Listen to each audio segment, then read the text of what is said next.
You've probably heard terms like refinance, reverse mortgage, jumbo loans, or a 30-year fix, but nobody really takes the time to explain what they actually mean or how they actually work. So that's what I'm going to do today in this video. I'm breaking down the 4 common mortgage terms so that you know what they are and make it make sense to you, and how to avoid getting into something that doesn't fit your specific goals. Hey guys, my name is Ivan Simmental. I'm a mortgage broker and I'm the owner of the Mortgage Standard, and I've been doing this for 11 years now, and I still love what I do because I get to help people make smart financial decisions that move their life forward. And so this is no pressure, there's no gimmicks, it's just real guidance and the options that can potentially make sense for you. Without further ado, let's get into it. Let's start with refinancing. So refinancing is when you replace your current mortgage with a new one, and it's usually to get better terms. And so this might mean that you are going to lower your interest rate or lower your monthly payment, or you're pulling cash out of your home's equity for home improvement, for debt consolidation, for purchase of a new car, whatever this reason may be. And so there are 2 main types, as I stated kind of a little bit. There is a rate and term refinance. And so this means that you are changing your rate and the length of your term, or you're doing both. And so a cash out refinance is when you borrow more money than you owe and you keep the difference. So a cash out can help you with things like debt consolidation, home renovations, or investing. And so there are a couple key things that I want to know. When you refinance, it's not free. There are closing costs, and so you are essentially starting a new loan. And so we always have to make sure that it actually benefits you over time. And it's not about what looks good right now on paper or what looks good on paper. It's about what actually works for your specific situation.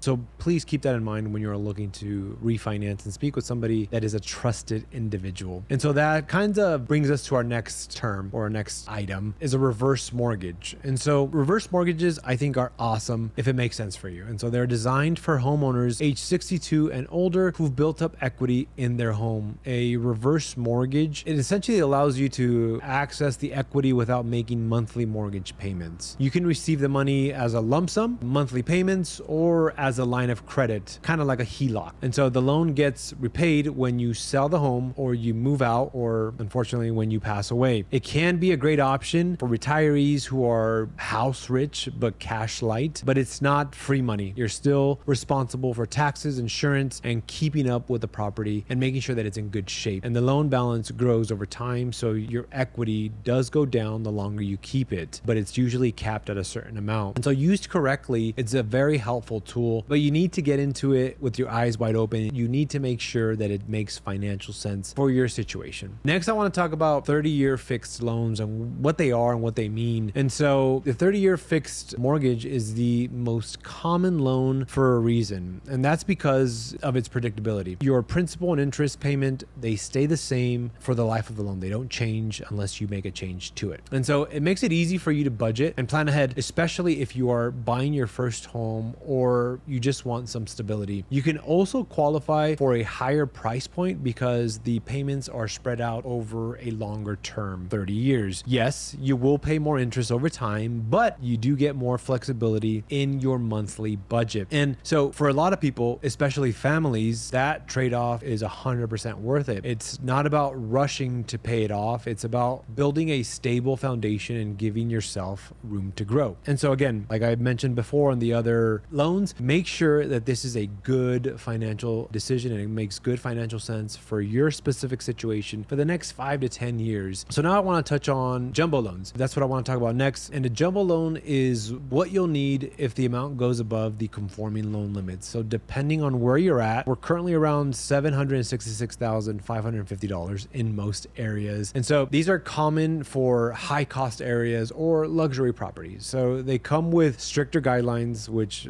makes sense, right? Because you're buying something that's very, very expensive. And so you're borrowing more. And so the lender wants to make sure that they have a little bit more information from you, which makes it normal. And so that usually means that you need a higher credit score, typically around 700, 720. Some banks even do 740. It just depends on the specific bank. And so they do also require a lower debt to income ratio because, again, stricter guidelines versus some banks allow you to go to 45, 50, 55. On traditional loans, these typically are capped off at anywhere from 30 30 to 45, and they do require more cash reserves. So you need to have more savings, stocks, bonds, anything like that that you can use as a reserve in case of an emergency, right? And so a bigger down payment is often required as well, 10 to 20% down, some of them 25% down. Rates can be slightly higher depending on the market and the lender, but jumbo loans aren't anything to be afraid of. If your finances are in order and the home fits your goals, they work just like any other loan, just with a little bit more paperwork and a little bit more stricter guidelines. And so we look at a full picture, and if it makes sense, of course, then the investor or the bank moves forward. All four of these loan types, refinance, reverse, jumbo, 30-year fix, I want you to know that they serve a different purpose. The key is knowing which one is actually going to fit your lifestyle, your income, and the season that you are in. And so I say this because my job is to walk you through that honestly. And so I'll tell you when something makes sense, and I'll also tell you when I think you should wait. Because at the end of the day, I want you to win and not just get pre-approved. That's the easy part. Pre-approving you is very, very simple. I want to make sure I'm setting you up for success. And so guys, if you found this video helpful and helped you understand things better, do me a favor, like the video, subscribe to the channel, and share this with somebody who might need it. And if you have any questions or want to talk through your situation, drop a comment or reach out to me directly. I'd love to help however I can. And thanks for watching, and take care of yourself, and see you on the next move. And thanks for watching, and take care of yourself and your next move.